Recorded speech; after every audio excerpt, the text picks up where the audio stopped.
A Christian leader is courageous. A Christian leader is someone who has nothing to boast about. A Christian leader is a servant leader.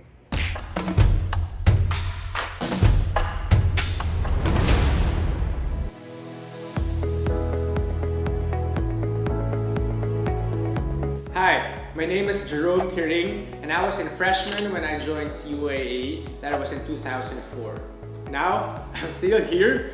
I am a senior staffer overseeing our units in Quezon City chapter. Hi, I'm Isabel de los Santos, I joined CUAA back in 2014. and now I'm currently working as an HR business partner for Unilever. Hi, I am Andy Jose. I joined COAA in 2004. Currently, I'm a lawyer working for the International Development Law Organization. I am married and I have 2 children. A Christian leader. Take how many takes? Cut. A Christian leader is not necessarily better when it comes to skills compared to other leaders. But I think the difference is the mindset. A Christian leader thinks about accountability not only to oneself or to the organization, but to Christ Himself. A Christian leader is someone that is rooted in God and places God above everything. And I know that if a leader centers himself or herself in God, all of the important values for a leader will follow.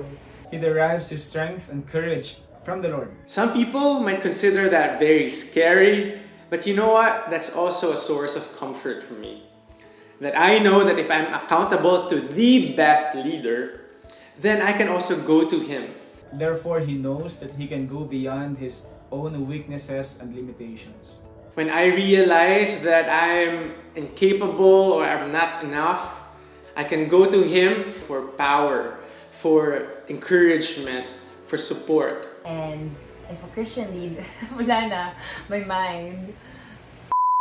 A Christian leader is one who has integrity and therefore has the respect of others.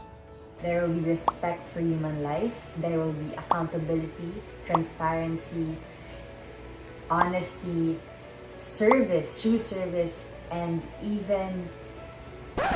wala na akong maisip isang value. He brings about good change in his environment. That means that he can lead others to do the right thing. A Christian leader is someone that we really need today. Wow. Well, I have a lot of memorable experiences when it comes to leading people. We were given a responsibility to organize a national event. And this event was held in a different city far from where I'm living. So I had to lead 2 teams, one with me and the other one remotely where the venue is. So you can imagine the cultural differences, the difference in work styles and personalities were super diverse, and not to mention that we were preparing for 500 or more than 500 students for that event. So the amount of work is really intense. There's a lot of times, moments that I was telling the Lord, I don't want to navigate relational dynamics. I just wanted results and I just wanted things done. But of course, I can't do that. It's not a win, even if our event was great, but my team wouldn't feel like it. Thanks be to God that we were able to have a blast in that event and we were all happy together working as a team.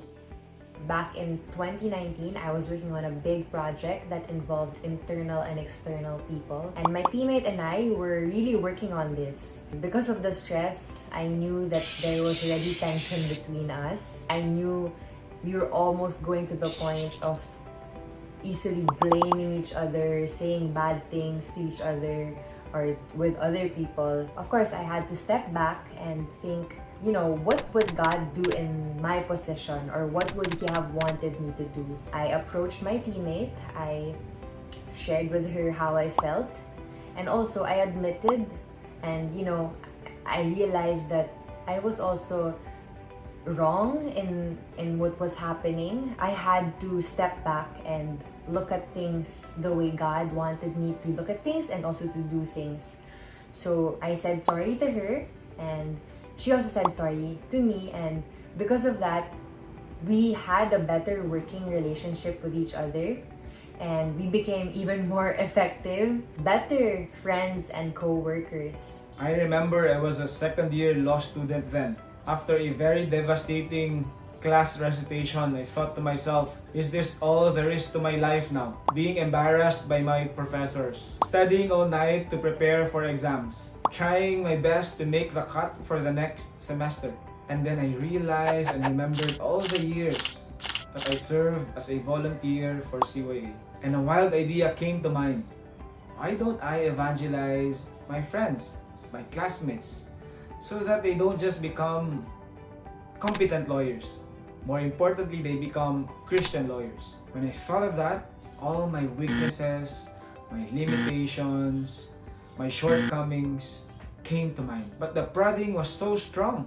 And so one day, I reluctantly gathered a small group of law school friends and I told them, why don't we create a group for law students who would want to make a difference in society by promoting Christian values, character, social responsibility. And to my great surprise, even the atheists in the group said yes very excitedly. I led the group and we called ourselves Law Students on Mission. Weeks later, we had our first event where we gathered more than 50 law students across Metro Manila.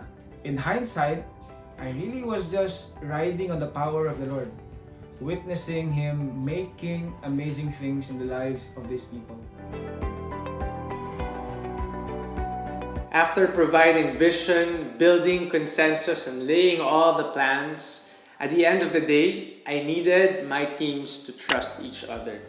It was also a test on my ability to trust the people that I worked with. But I think I learned that because it was a great opportunity for me to also trust in the Lord. And I know that He is the one at work. So, yeah, trust is very, very important. Spiritually, it made me more humble. It made me realize that I too should be aware of my faults as a person, as a leader, as a teammate. Things get solved when you talk about it, when you are humble enough to admit your mistakes and to honestly share your feelings with one another. You can never go wrong with obedience. In fact, you will soar high if only you make the decision to say yes to God consistently. God is here to listen and to walk with you in this journey, to share this burden with you. My advice also is to continue praying and to continue focusing on God, because with God, you will be able to overcome whatever it is that life may throw at you. Guys, you are never alone. If you think life is great, that's meant to be shared. But if you're having a hard time, there will be people with you to embrace the suck. God bless you. Thank you for watching your video, and if you want to know more, please do follow us on our official social media accounts. So we'd love to hear from you, so feel free to message us. Once again, we are Christ Youth in Action, training leaders for the service of the church and of society. Thank you. Bye!